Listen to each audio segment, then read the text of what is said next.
And welcome to the Unknown Webcast. This is just a bit of a trigger warning for those who believe words are more injurious than sticks and stones. I really am so conservative that I can't turn left even when I'm When driving. you're driving. In addition to giving trigger warnings to our viewers, Ron Hensel and I both drink coffee for your protection. This week, our friend Steve Matthews joins us to ponder Transformational Festivals, Transforming Culture. My name is Don Vino. I'm president of Midwest Christian Outreach Inc. in Wonder Lake, Illinois, which produces the Unknown Webcast. And our senior researcher is Ron Hensel, who will introduce the sponsors of today's webcast. And here is Ronnie Baby. Greetings from sunny Florida. Why am I zoomed in like this? I don't know. You're fuzzy now. You're all fuzzy. Big head it's not the camera. It's you. It must be. I never saw myself in this light before. Greetings from sunny Florida, where the palm tree came out, saw its shadow, and now we have 12 more months of summer. Our sponsor for this edition of the Unknown Webcast is the Coexist Boutique. For when you care enough to take your hands off your loved ones' throats long enough to pick out the perfect gift, the Coexist Boutique. Our regular legal disclaimer, our guest on today's webcast, insert name here, that would be Steve Matthews, has no connection whatsoever to any of the satirical content of the Unknown Webcast you have to refer to as the webcast, although we probably will not mention it again. This satirical content includes any and all commercials, end credits, puns, smart remarks, or anything else that might fall under the definition of satire. In the meantime, Midwest Christian Outreach Inc. bears no liability for or responsibility for anyone's opinions regarding this satirical content. Notice, the opinions expressed in this webcast are ours and should be yours too. If you enjoy it or if it really annoys you and you want to inflict it on someone else to ensure your continued access, please go to midwestoutreach.org, click the yellow donate button, and contribute as you feel led. And as you do, never fear, this webcast is Y2K compliant, and don't forget to subscribe to us on your favorite video channels. And now introducing our special guest, Steve Matthews. Everybody stand up and give them a hand. Reminds me that, more. Please, don't stop. Don't stop. Hey, Ron, by the way, I never mentioned this before, but I always, when you talk about, especially when you feel led, that it's spelled correctly, which you did, LED instead of LEAD, like when we're shooting it. Technically, both are correct. It's just LEAD is more confusing, so it's fallen out of usage. Yeah. So it's not like we're trying to hold you up for money by gunpoint, but yeah. So okay. So our topic is transformational festivals, transforming culture, and I want to interject something here that just popped up a few days ago that I think also highlights the importance of understanding how elements of transformational festivals are trying to be used to transform culture. And that should would we first define what a transformational festival is? Well, yes. We'll get there. First, let's talk about it. Then we'll tell them what we're talking about. Well, a transformational festival is transforming those around you and yourself. But there are specific ones, like you think of, like, you're thinking of things like Burning Man. The Burning Man is one, absolutely. They're designed to kind of transform society, culture, things like that. Absolutely. Yeah. In fact, our friend Carl Tykrid mentioned he was just at one in Texas. The Eclipse The Festival. Eclipse. Yeah, the Eclipse Festival with somebody else who was just mesmerized by what he was seeing there. And he said that there are about 800 transformational festivals in the U.S. annually, with an attendance of somewhere around 32 million. Do you think the opening of the Olympics in Paris this year was kind of like, I don't know, a transformational I festival? do, as a matter of fact, I do, and that's one of the things I was going to allude to. And since you actually speak French, Well, un petit peu, monsieur. Moi aussi, je parle français très bien. Toi aussi? Oh, c'est très bien. okay. Formidable. So there, because there is sort of debates going on back and forth, especially among Christians, oddly enough, trying to say, "Oh, you're misrepresenting what they were doing. It's really not about the Last Supper. It's about the celebration of the god Dionysius, the Greek god." The problem is this. What is the title, which I sent you, Ron, of this event? La scène, I'm sorry, yeah. La scène sur la scène, sur la scène. Which means? Well, la scène means the Lord's Supper. That's a name. It comes from a Latin word for supper or dinner. And the scene could mean the scene or the stage, and la Seine is the River Seine. So you could say it's the Lord's Supper on the scene of the River Seine. Or and they're definitely doing some damage control because they're speaking out of the other side of the mouth. Now they're coming out and saying this is not the first time it was done, kind of admitting what they're really doing, showing their true colors. Well, and there's two other elements that are helpful, and that is Barbara Butch is the French LGBT activist who played the role of what she called Olympic Jesus. Did you say Butch or Bush? B-U-T-C-H. Careful. That's her real name? Really? Yeah, well, that's the names that she's using. The Olympic Jesus, and what we're witnessing is she calls the New Gay Testament. The New Gay Testament. So Christians are just jumping the gun here. I mean, evangelicals just jumping the gun. So one fairly well-known podcaster. She's a liberal. I kind of like her. I like her and her host because, I'm interested in theology. And if I'm going to learn about liberal theology, I'd rather learn about it from liberals because they'll give me the straight dope on what they believe. They do a good job. They're out of Duke University.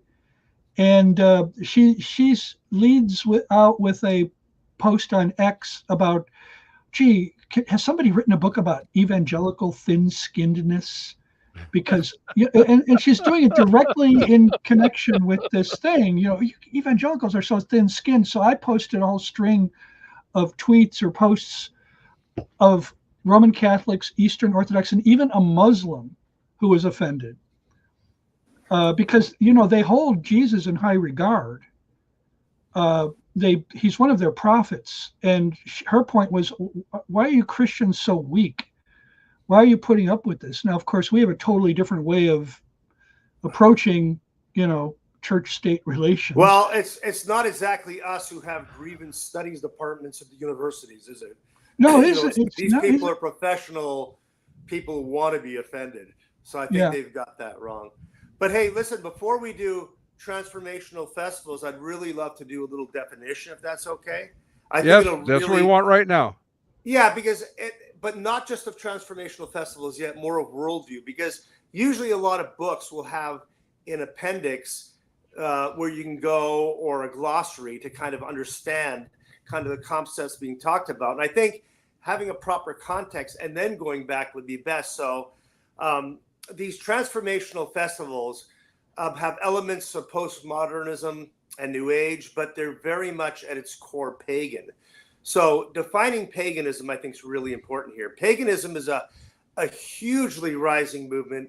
And I think a lot of the Christians who've really been looking at a lot of worldview stuff haven't been including this in the lexicon. We've been good about including atheism or pantheism or polytheism or New Age, but it's really time that we start to, in this rapid explosion of growth in paganism, we're talking capital P paganism, it's very important that we define paganism. So what is paganism? Paganism is a pantheistic, polytheistic nature religion.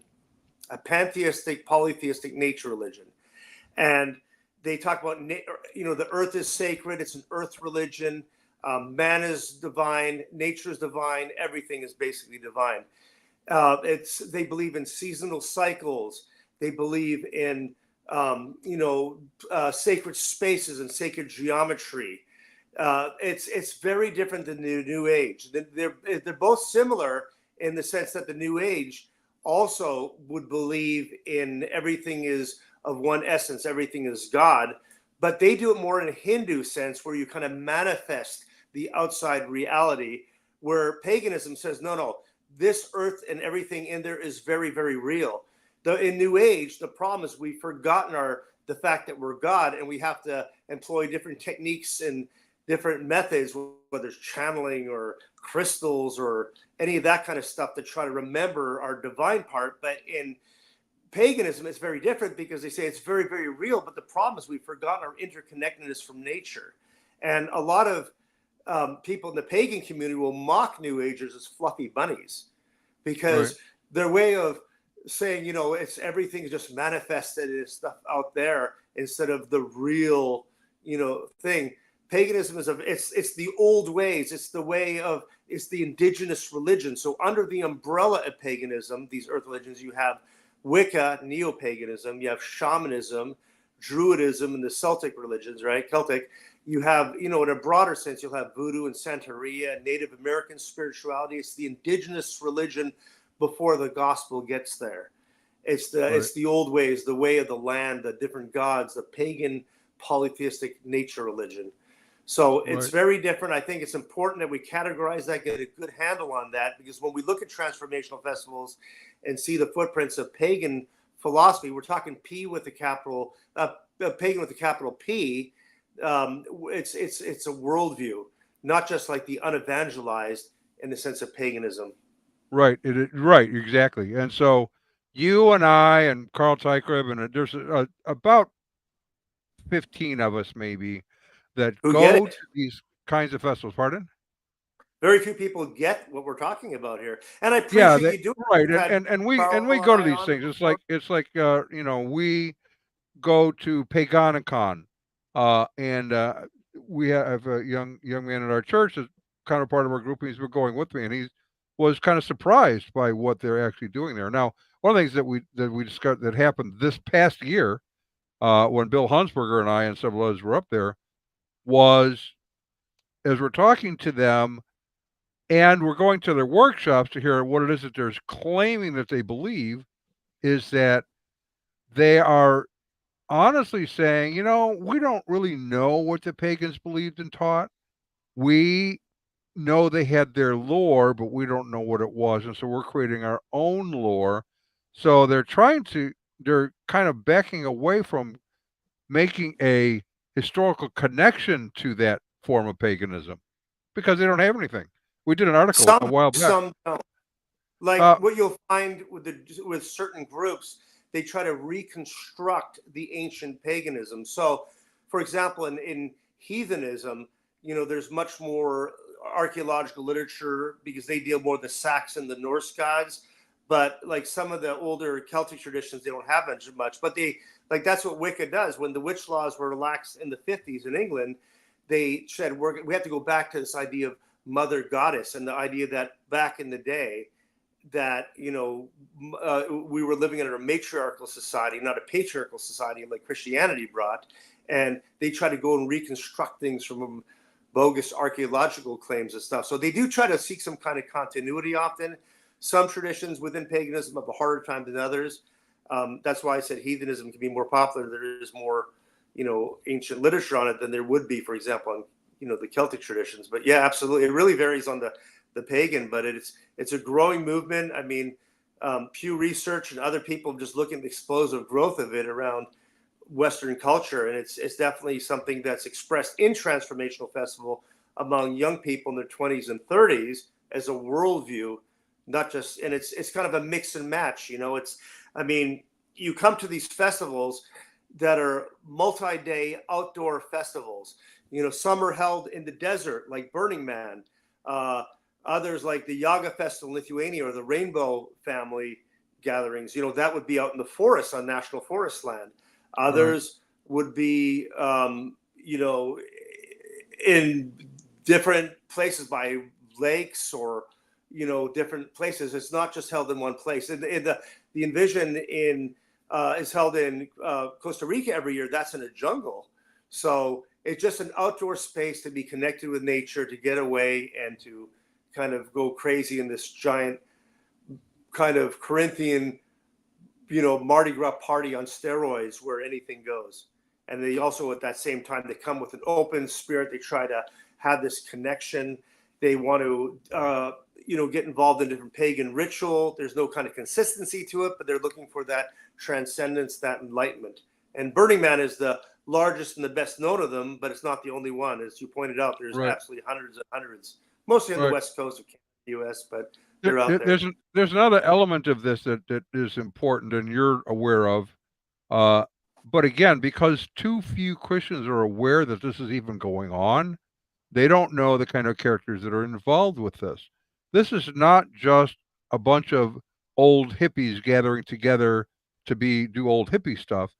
These include kind of big wigs like Sergey, what is it? Serge Brin of Google. Yeah, him and Larry Page, they actually hired their CEO because he's a burner. Elon Musk is gone, and Jeff Bezos, all these cultural leaders. Dustin Moskovitz, founder of Facebook. I mean, he pitches his own tent at Burning Man. So you're right. It's the IT sector. There's techno pagans they talk about. It's a whole bunch of different cultures. So you have hippie culture, nudist culture, rave culture, pagan culture, tech culture. All these different cultures coming together as one in this pagan space. It's created. They talk about Burning Man. Will talk about it's a petri dish, a blank canvas where they can go, and they don't. Burning Man and a lot of these festivals don't organize. Burning Man doesn't even want to be called a festival because they look at it as a curated, designed event, but they wanted to provide a space where the organization doesn't determine the workshops and what goes on the playa. That's the desert lakebed where Burning Man happens in Northwest Nevada. But it's basically, they're just given a space where that the pagan culture, the Burning Man culture, the culture of the festivals, they're the ones. We're getting some wind noise here on a microphone. I'm not sure what it is. Well, I have a storm going on here. I don't know if you're hearing thunder behind me. Oh, that might be what it is. Okay. I'm down in Florida. We have thunderstorms coming through. So. Okay. Wow. Okay. All right. Go ahead. Sorry about that, Steve.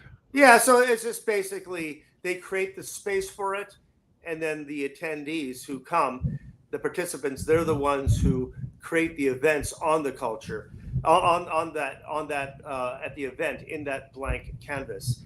And what's amazing is that when you go into these events, they have all kinds of seminars and workshops. Like these are a couple of the booklets from Burning Man where they list all the different workshops going on throughout the weeks. These are a couple of the ones from Lightning in a Bottle, one of the California ones. And they give a big listing of all the events. So they'll say at 2:00 on Wednesday, you come to learn to channel your inner animal totem, or open yourself up to spirits and letting spirits take over your body as you discover this. Others will be an introduction to psychedelics and ayahuasca and shamanic stuff. Again, tantra, yoga, any of these rituals and techniques designed to create that oneness with nature. Paganism is all about the one connecting with nature. So they want to bring events to have you enlightened, to kind of connect with nature, to have that transcendent experience at the event. It is really thoroughly pagan. It's got elements of cults. I mean, when I've been out to Burning Man, I've seen Soka Gakkai Buddhism over here, and the Kabbalah Center, offshoot groups over here, and I mean all these different conspiracy groups and UFO groups. I mean, it's a real lightning rod for all these people from all these weird cultures. I'm answering James's note. James Lopez asks, would emos, emotionals, and goths fit into this culture? Well, there's a lot of subcultures. There's probably a few of those. I mean, these events are open to a lot of people.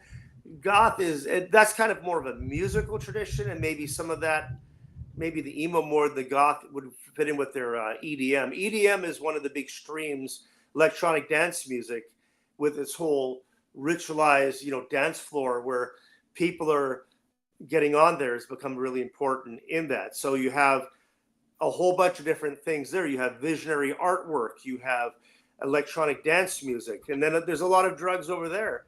MDMA is a drug, ecstasy, that has kind of empathic qualities where it makes you connect with other people. It's chemically designed that way for tactile and to feel that oneness with those around you on the dance floor.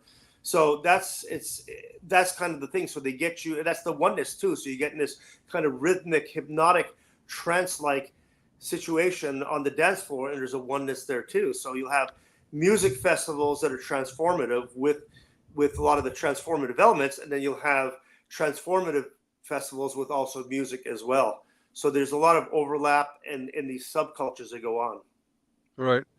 So one of the things that our mutual friend Carl Tykra points out is that in these larger festivals, especially, one of the things that they're doing is experimenting with various things that they're thinking about that are transformative to culture, like, I don't know, electronic currency. A lot of that sort of discussions going on. In the Transhumanism workshops. in their workshops, right? To kind of see how that's going to play with others as it expands out, and how to better adapt it into culture. Right. They want to kind of, the whole point of having these transformational festivals is not just to be there for a week and then to go home. The whole point of doing this is it's now like a blueprint for the rest of the world. They want to show what's possible. If you go there with that open heart, seeking transformation, seeking the transcendent, but also, having that, oneness with community, that expression of art and spirituality, you want to take that blueprint off the playa or out of the forest or wherever you do it.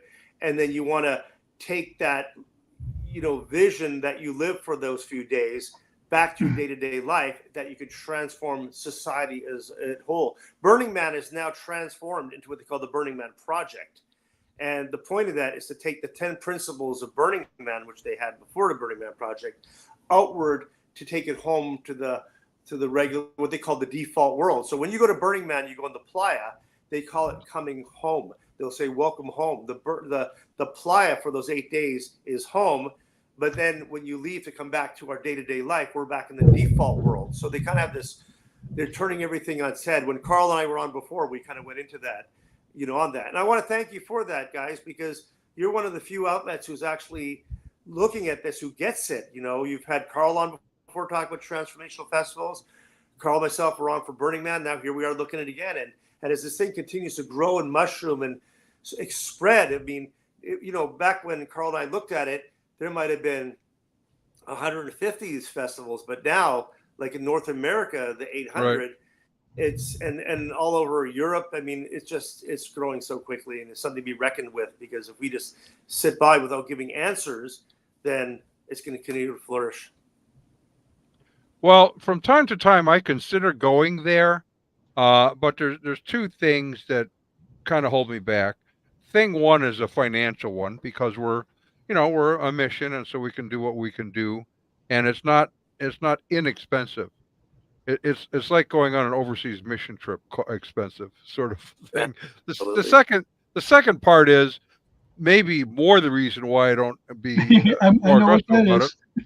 Well, yeah, camping with 80,000 of my closest friends is not my idea of a good time. He loves he loves humanity. It's the people he can't stand. No, it's camping in the middle of a desert that really concerns me. But it's not, well, that's Burning Man. Other ones might be more comfortable in forests and stuff. I mean, that's 1 out of 800. It's kind of unique, that kind of liminal world where you're otherworldly thing. I mean, the desert is often a place of transformation in different religions, right? So you'll have, right, Muhammad going out with the desert, and the children of Israel going to the desert. Jesus went for 40 days. So they look at it as a place of transformation. It's kind of like a spiritual retreat.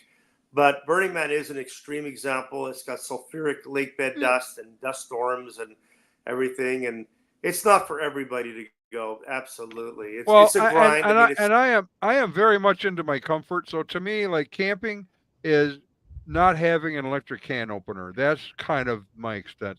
First world problems, right? Yeah. So I mean that's why I like a Peganoconn, for example.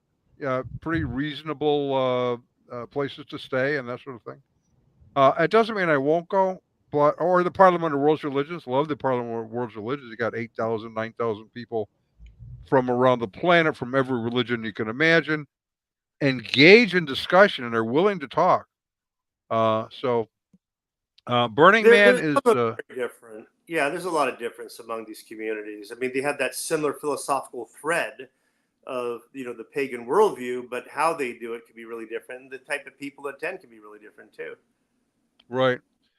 Now, one of the things that I want to point out to folks, just so they're aware of this, I have to get to the video while I'm telling the story of what I'm looking for. Is that Steve is also going to be a speaker at the EM&R conference at the end of August in Jacksonville.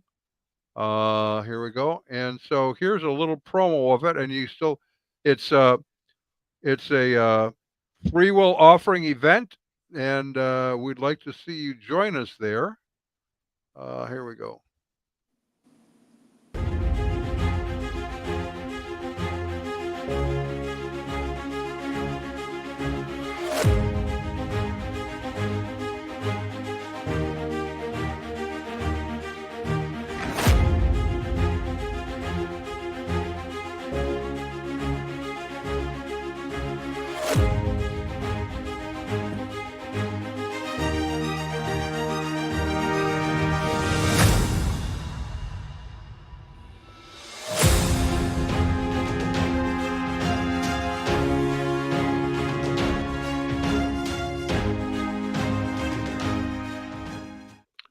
And Steve is going to be there, as well as the other speakers that we have up here. And that'll be August 23 End of and August. 24. Yeah. And there's about over 20 workshops. So it's a free will offering event. Sign up, join up, be with us. It'll be great. And you're going to be talking about this topic as well as what is your workshop? Doing the World Mission Society Church of God. This is the cult that I'm the most worried about right now. They're growing really quickly. It's a Korean group who believes in Mother God. Christ Antong Hong, who a Korean minister has already come, who is second coming Christ, and keeping the Passover. As well as I'm also dealing with the International Church of Christ, the ICC, which used to be the Boston Church of Christ, a very controversial campus ministry, which teaches you got to be baptized for salvation, and that they're basically the only true disciples out there. Right.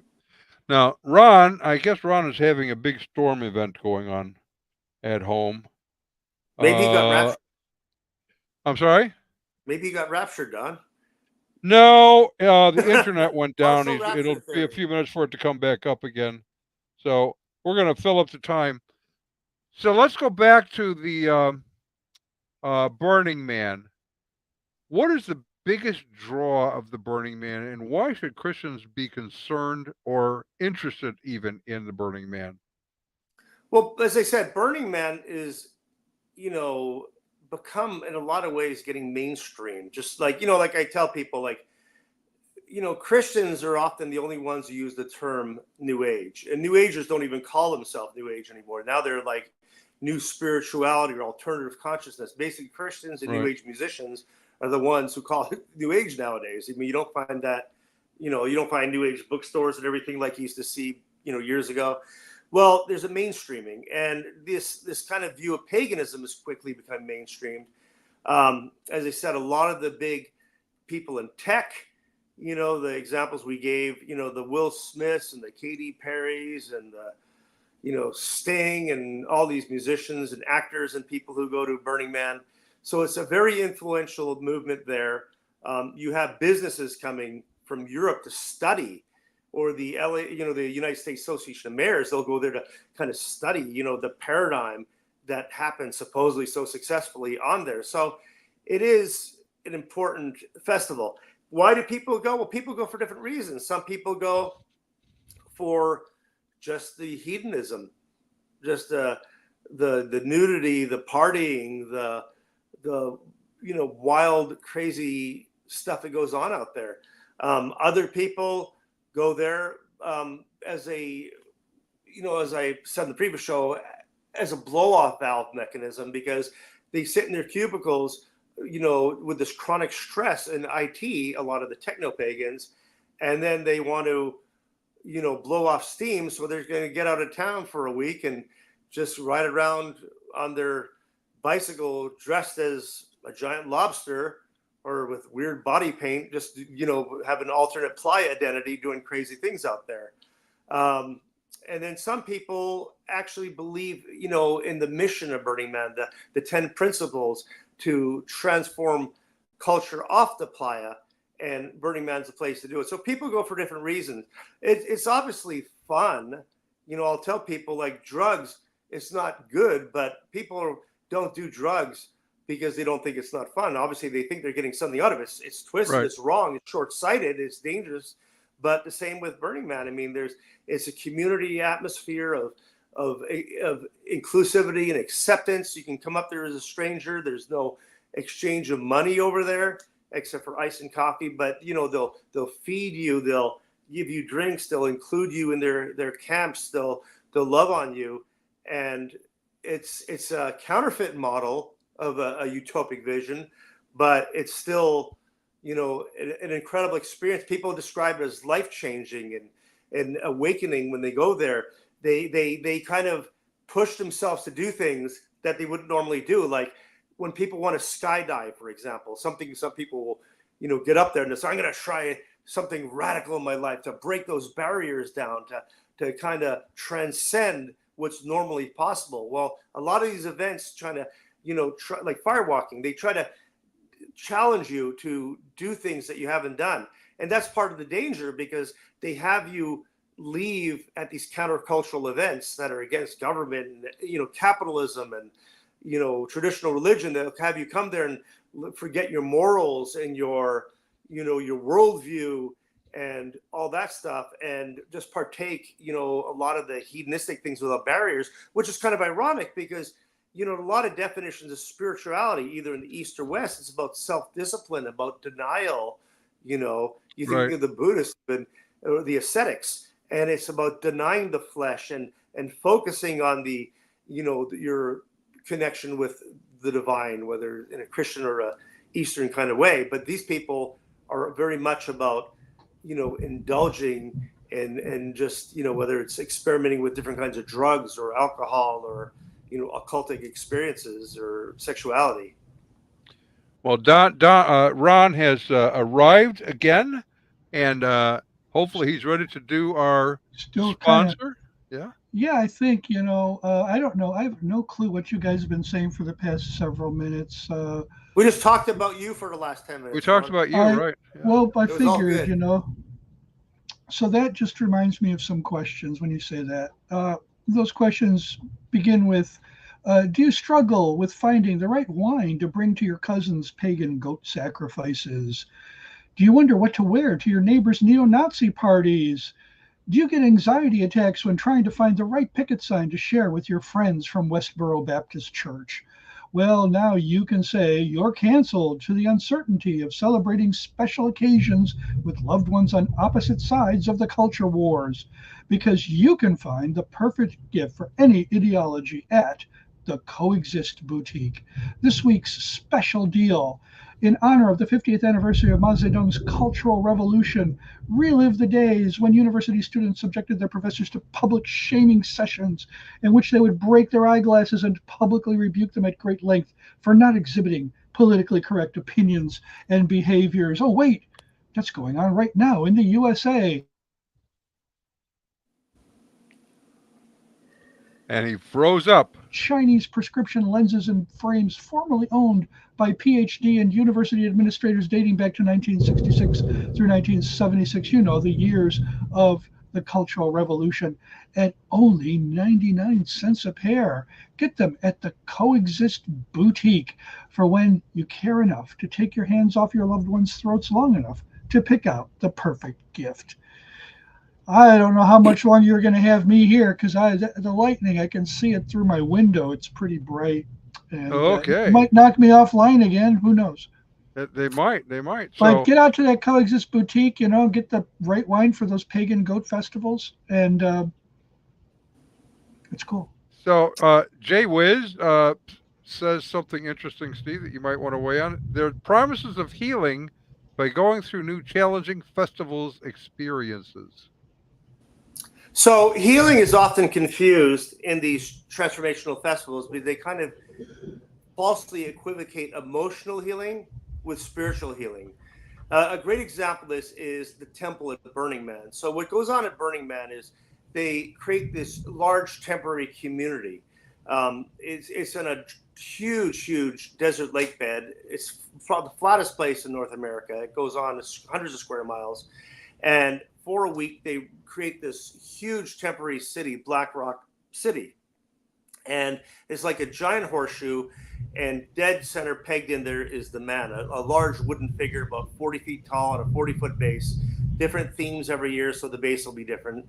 And they burn this man down to the ground on Saturday nights. It's a big party atmosphere where everybody is like running around dancing naked and screaming. One thing I never asked, a question I never asked is why did they pick this symbol of this huge Burning Man? What does that trace back to? Let me visit that after I describe this healing question. That's a good question. Great question. So on the following night, they started since the year 2000. Burning Man has become a much more spiritual event. There's been an evolution of Burning Man where it started off as a wild, hippie experimental party event. Then they brought artwork there in the early 90s. And then they created the city, the current shape of the city. And then they created the spirituality. And with this they created this temple. So it's this giant wooden structure. When I was there, it was like an unbelievable, the biggest temple they've ever had. But it's a giant wooden structure made of wood so it burns. And it shows the temporality of everything. So they create these beautiful temples, and they're often, very pagan, but they kind of have this, sacred geometry imitating different spiritual traditions. When people go into the temple it's an instrument of healing for them. So they'll go in there and they'll write on the temple walls in Sharpie or pen, the pain that they're having. Like, I don't love myself. I'm grieving over the loss of my boyfriend. They'll put, the dog tags of their brother who was killed in the previous year since the previous burn, who died in combat, or they'll put like your, something of importance, a photograph of your dead mom. And when they light the temple, everything inside of it is burned, all these messages on the walls and everything. And this will create a break to them, a psychological break where everything's consumed in there. And it's kind of like I said on the previous show, like the paper boats in Japan, where they write the messages on the boats. They put them in the water and they send them off burning. And then as they burn, it burns up that problem. And then the break has been made between you and the pain. So when the temple is consumed in flame, there's like 80,000 people sitting cross-legged in the playa watching this thing burning without so much of a cough. It's complete silence. It's reverence. There's people just silently crying over there as the temple. You just hear the popping of the wood and as the flame, then the temple, 40 minutes later, so will collapse in sections. But all these sections that you've projected this pain onto and been very authentic, the most painful things in your life, you bring into the temple, artifacts, your favorite toy, your child who died. I mean, everything that you could possibly put in that temple, it's all burned away. And then you experience this amazing healing, but what they're not getting is they're using it symbolically as a emotional healing, right? But emotional healing is not spiritual healing. They're two different things.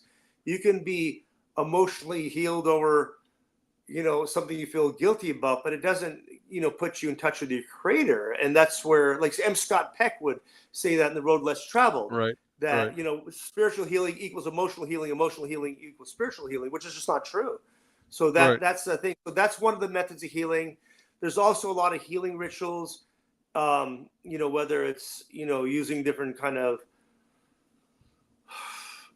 ceremonies of crying or touch or tantra, or maybe early morning yoga. They try to connect that to healing. So there's on the different workshops that go on, in the book in Burning Man, where they list all the different stuff, the events, they'll give you places to have spiritual growth, transformation, and healing.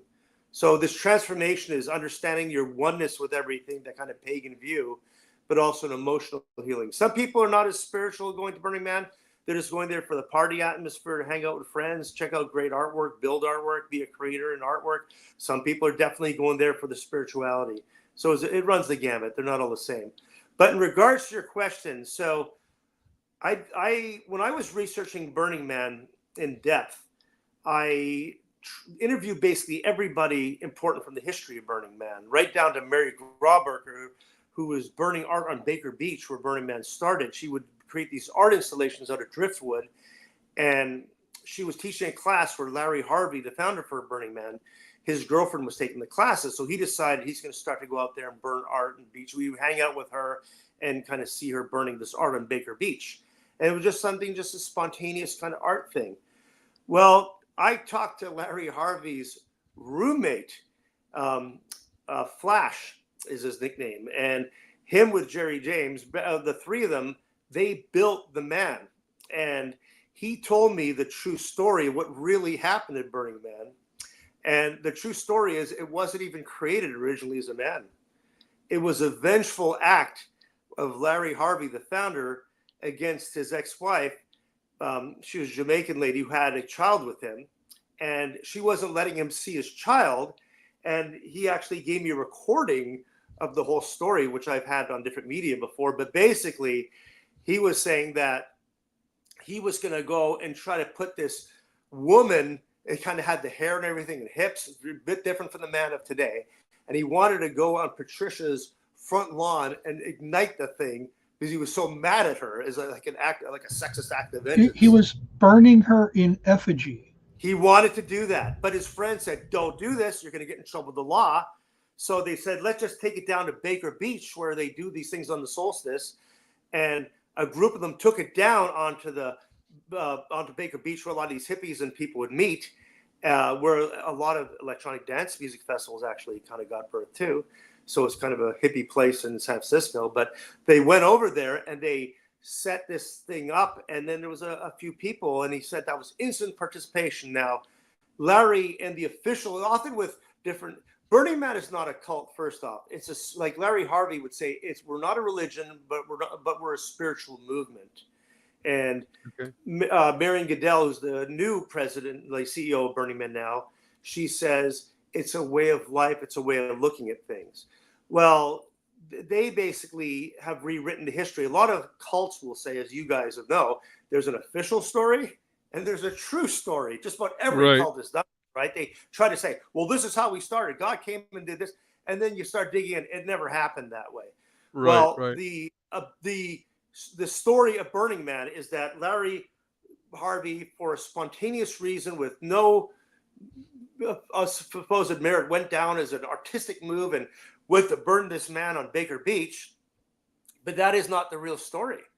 And, as I interviewed and found out the real story, he would say there was no connection with Wicker Man, the movie where they created this giant, kind of the 1973 British horror film, right? They had this giant, effigy where they put this Christian policeman inside and they burned him down on this pagan island. Well, Larry used to watch that all the time, even though he kind of said, well, I never watch it. Well, his roommate said, oh, yeah, we watch it all the time. And he would carry around the, tip of my head right here, there was that book with the British Isles, the big fat, James Fraser's book, it'll come to me, but he would carry that book around a lot, talking about all the kind of wicker men in the British Isles too. So this was they basically covered up a lot of stuff, but it was really started that way. And then after they started building a bigger and bigger figure every year, and more people would come. And then the rich people who would look down at the beach would eventually get upset. They called the police, and the police kind of came and busted them, and they wouldn't let them burn the man one year. So they got together with a experimental group in San Francisco called the Cacophony Society. There were a bunch of explorers who would they do these wild adventures, and a lot of the burners became cacophonous. A lot of cacophonous became burners, and the cacophonous said, "Let's take this out to the desert where we can do this in peace," and that's how Burning Man kind of came to be. Okay. But actually, there's a creation myth on how it really came to be. Okay. Now, Jay Wiz is asking a question that we should jump on because you have raised this a couple times. What is the look of emotional versus spiritual healing? Well, I mean, this would be our observation, not theirs. Like, if we were going to categorize it as Christians, we would say, look, you're missing up emotional healing. You know, the things that go in the temple, for example, at Burning Man, are very much emotional events that they need healing from. They would assume that when you have, release, that this is spiritual. So that's kind of on them. They're the ones who are making a categorical fallacy. It's nothing that we would say it, but it just, because man has got many dimensions. We're physical, spiritual, emotional, and we would acknowledge, that there is, emotional healing, but not in the way that they are miscategorizing things. Right, but they're not the same thing. Is the point?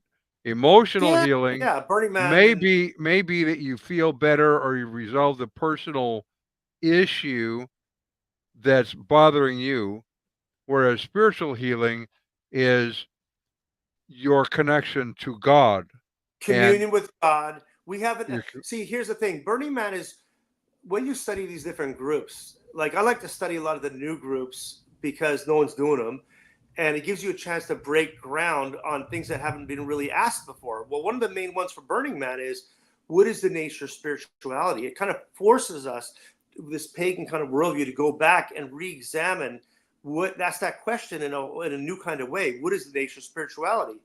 So for the pagans, they're going to say things like, they have a very broad definition of spirituality, but Christians have a very narrow definition. For us, it's the communion with our Creator, the Holy Spirit, connecting with our mediator Christ, having relationship and sanctification. It's a very narrow definition. But for the pagan, it's like you could be in a drum circle and whip yourself up and have that ecstatic, endorphin rush, or ecstatic dance, or yoga. So they've got a very broad definition. And I'll tell you, drum circles are not spiritual. They're just, they might be transcendent, but they're not spiritual. I worked briefly for a company, Don remembers, back in 2000, I worked for PeopleSoft, and one of the things about that job, anybody who worked there, you just spent a lot of time working. And they brought in a consultant. We were having a company meeting anyways. They brought in a consultant to talk about work-life balance. And she talked a whole bunch about a lot of different things, but one of the things she mentioned a few times was your spiritual life. Now, this is California, right? Yeah. What do you mean by spiritual life? And so somebody actually asked a question. And her response was, by spiritual, I mean whatever it is that makes you feel centered. The broad definition. Yeah, this was her definition. It was connected to feelings, and now nobody asked her, well, what do you mean by centered? So, what I think it, I took away from that, whatever made you feel like everything was okay. And that's exactly what we're talking about here.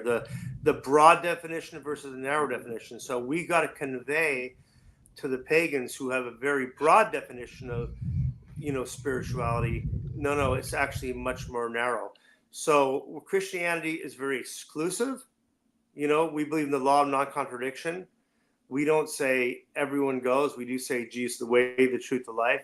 A lot of groups like this are very, very broad, and there's many paths to enlightenment, and the way I categorize it is that, they're seeking a transcendent experience, but beyond the normal everyday life. So if just say the drum circle thing, they whip themselves up with 300 drummers and they're pounding away and they're having this rush, and after they say, "Oh, that was such a spiritual experience." Well, it's not. You might have had some neurotransmitters firing real good, and it might be beyond your everyday experience, but don't mistake that kind of transcendence beyond the normal day experience with spiritual transcendence in contacting and being in communion with Well, your creator. and here's a question, because we're going to want to look at this. Jay Wiz just asked another question related to this. Is an emotional experience is not necessarily transcendence, Absolutely.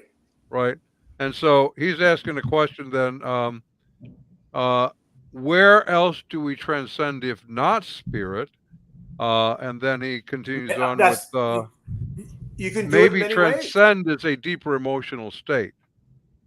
Well, you can transcend. Look, you ever heard of runner's high? You can get physically transcended. You can do it spiritually, and you can do it emotionally. I think all those ways are available. But to confuse emotional healing, emotional transcendence with spiritual healing or spiritual transcendence is an error. And as Christians, we have a very narrow definition, and it's very Well, exclusive. okay, just in defense of the using the word. If you're saying there's this transcendence or this transcendence, but we can't explain what it is, then we're really not saying anything. Sure, but in my definition, I did say it's going beyond the normal experiences of day to day life, right? So these people, that's what they're going. They're driving out to that desert or out to that forest or that gathering place at any of these transformational festivals. They're driving past, 500 churches to get there across the country, and they're going there to seek something beyond that normal everyday life, and they're looking into that prism of that oneness. How do I achieve oneness? How to achieve awakening, enlightenment, higher consciousness, right? This is the tapping into that universal. And this is kind of, there's, as I said, whether it's, the Hindu enlightenment or meditative stuff outside of paganism, this path has been chosen by a lot of groups, right? So, the gospel is it's a revelatory thing. Pagans don't like dogma. They kind of have a do-it-yourself spirituality, but there's many, many different ways to kind of have that enlightenment, that sense of oneness, that sense of connecting with nature that we've kind of lost. Well, I think this is an important aspect of what we're talking about in this whole thing, because there's a striving, even in the church these days, for some kind of spiritual connectedness through the True. Enneagram, for example, right? Is Absolutely. the Enneagram actually another form of better understanding of yourself? It comes from the occult.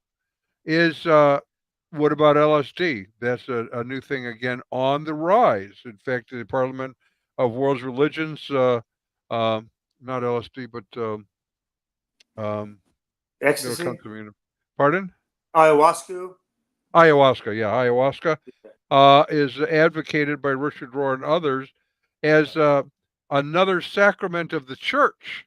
So you could have communion and baptism and then a nice ayahuasca trip to really become connected with God, because it's a more transcendent spirituality. In other words, it takes you out of yourself. Is 100. that, though, different than a transcendent relationship with God directly? Yes. Wouldn't you say it is? I would. What does that look like, though? What is the difference? Is it just an experience or a feeling, or is there something else going on? Yeah, well, it's a combination of a few things. It's like these pagan groups are very experience oriented, right? So that's the kind of their epistemology. It's very experience. Trying to everything is not dogma; it's all experience, and it's a combination of having that experience, whether you're channeling or doing shamanic ritual or ecstatic dance or whatever they're going to do, and it's that mixing of the categories with emotional growth and spiritual growth. I think it's a combination of all that. When you say that, I would, right, and it's not always related to an emotional experience. There's something else going on. And there's I the have, demonic too. Yeah. well, yeah, it could be, right. You could be having a demonic experience. Now, that might be transcendent, but it's not good or healthy Just because because it's it's real taking, doesn't. right. So, right. So there's more to it than just the experience. That's the point I'm trying to get at. You cannot 100%. really Yeah, you're rely on an opening your body experience. to, I'm sorry. no, when you're opening your body to channel spirits, you're right there, right? Right. So, right. So it isn't simply having the experience, which is what everyone's sort of striving after. It's kind of like, I want to step away from this for a second to talk about a different experience. There are many times when I'm talking to individuals that are married and decide I think I need to divorce because they no longer love my wife or I no longer love my husband. And as I talk to them, I ask, okay, are you saying to me that you don't love your husband or that you don't have this euphoric experience with them that you once had that we'll call infatuation? That's very often what they're missing is the infatuation of the relationship that they once had. Marriage, though, grows and matures, and you have a deeper love that may not be as it doesn't preclude or exclude experience, but it isn't dependent on how I feel today. There's something else going on that is more important that connects us together. I'll be married 54 years this year. I wouldn't trade her for anything. Uh, do I always feel like euphoric when I'm around her? No. Uh, do I sometimes get emotional about what's going on between us that is not necessarily a good thing? I do. Do I get emotional around her that is a deep experience of love? Yes. And infatuation? Absolutely. So transcendence alone, just an emotional state, is insufficient in life. There's more to our relationships than that. Well put. Yeah, and it's like our relationship with God is not just an. So there's a lot of Christian parts of Christianity where they kind of whip themselves up every Sunday trying to have that same kind of transcendent experience, but it's not based just upon that. It's Okay. based on that relationship. Jay was so this transcending to a relationship with the highest truth is deeper and lasting transformation. I think that's true.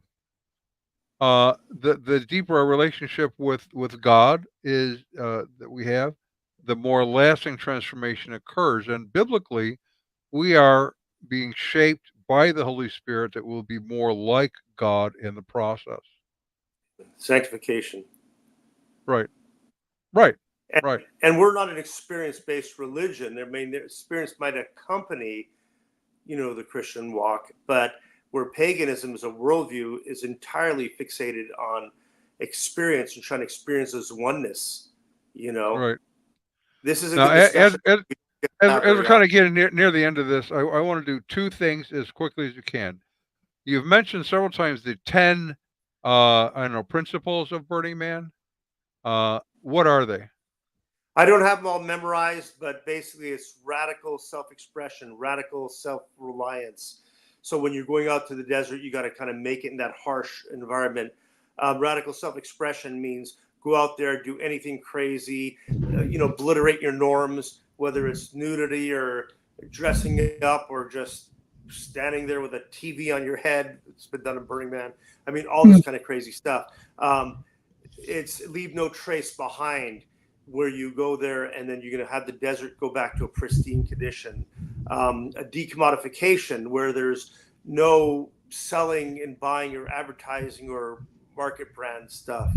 A lot of those kind of principles that go in the Burning Man community that got codified 20 years ago, but a lot of them are not codified that way at other festivals, but you'll see a lot of those same principles about free self-expression, existing outdoors and wherever you're at, a forest or wherever, and being able to express yourself wholly and go there for that transformation.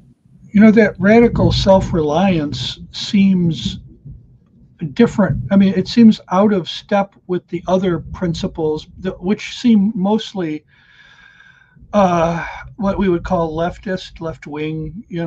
If you, Stuff I from get the philosophical, but there's a Burning Man by nature is very difficult environment. It's that sulfuric lake bed with right, crazy high temperatures where you can get dehydrated or get super cold at night. And there's things called sparkle ponies, like we mentioned on the previous show, where you'll show up with not bringing your food, not bringing anything. I mean, you're out at Burning Man, you got no cell phone, no internet, right, no electricity, no plumbing, and it's a harsh right. Well, survival thing. I get why you need that principle in an environment like that. It's absolutely necessary. It's just that it's ironic to me that they would have chosen that kind of environment that requires that kind of a principle, which is very conducive to a more right wing, a more conservative, ideology Well, they're than roughing it. They're not comfortable, and the desert's a place of transformation. Often, it's like a retreat environment where you, right. like a Club Med, where you get away from them all to focus on that inner work of transformation. Right, I get you have to have that rule, and if transformation is your goal, that's a very solitary kind of endeavor as opposed to communitarian type of endeavor. And yet, Depends on the context, because the EDM dance floor is very communal. right. So you have both emphases going on. More the more solitary, more individualistic, and then the more communal type emphases at the same time, with reasons for both of them. But really, I'll just leave it there. So I want to do one more thing. We're a little over time, but I still feel like I need to do this because we want to ask for prayer for Carl Tykrib and his crew, who will be there near the end of August while we're in Jacksonville. And that is this: there are many people who ask, "Why do you go to these things?" And my response is this: we are called to be ambassadors for Christ in a pagan society, which it shouldn't be happening inside the church, frankly. We should be discipling people to be ambassadors outside the church. Carl and you and others, like me, to different events, are saying, okay, we have to go where the pagans are in order to talk to them. So Carl and his crew, they set up the Camp to the Unknown God. Is there any benefit to that? Does anyone talk to them even? Yeah, absolutely. I mean, people might be intrigued. I mean, they picked a good title to try to draw people in. And it's like, what is this Camp of the Unknown God thing? And they're going to stumble in and they're going to strike up a conversation. They have a chance to plant seeds. And, people, there's different kinds of people at Burning Man. Some people, it's their first time there. And they're going there to hear this thing that their friends are raving about, to find out what is this thing. And that other people returning after year to, try to have this growth on the playa, this transformation at all the different available workshops and to build artwork or whatever. But they stumble into these Christian camps. There was a guy, Phil, who was in Christianity Today, who's passed away years ago. And he was doing that with a team for years as well. And, giving out water and striking up conversation and trying to be a witness in a dark place. That's absolutely, we're supposed to go out into the world, right? And this is part of the world. Well, we are going to use an outdated outro, if you are okay with that, because we've lost our guy Ron to the storms of Florida. So here we go. Right. Our resident cult leader profiler is Neil before me. Our wardrobe manager is See How It Fits You. Our culinary services are provided by Chef Ham and Cheese. Tinfoil Hypervisioner is Just In Case. Jehovah's Witnesses coverage comes from Armageddon and The Opposer. Our Mormon Archives manager is Polly Gummas. Our Liberal Denominations Bureau Chief is Lucy Goosey. Transgender issues coverage comes from Ben Hur. Special correspondent for cults based on the Hindenburg disaster and flying turkeys, Ode to Humanity. Our fact-checking supervisor is Yolik Pulling. Technical assistance comes through Murky Research. Legal advisors are at the law firm of Dewey, Cheatham & Howe. Our grievance resolution director is Giovanna Pisami. Director of Privacy Assurance is Wiretapping, and original idea sourcing comes from Drew A. Blank. The Unknown Webcast is a production of Midwest Christian Outreach, Inc. in cooperation with Emergency Manicure Productions, both of whom are solely responsible for this content, although you will never be able to prove that in a court of law. Never Never Has it? happened. And there we are. That was Nice. good fly. Thank you. And we're going to say goodbye to everybody out there.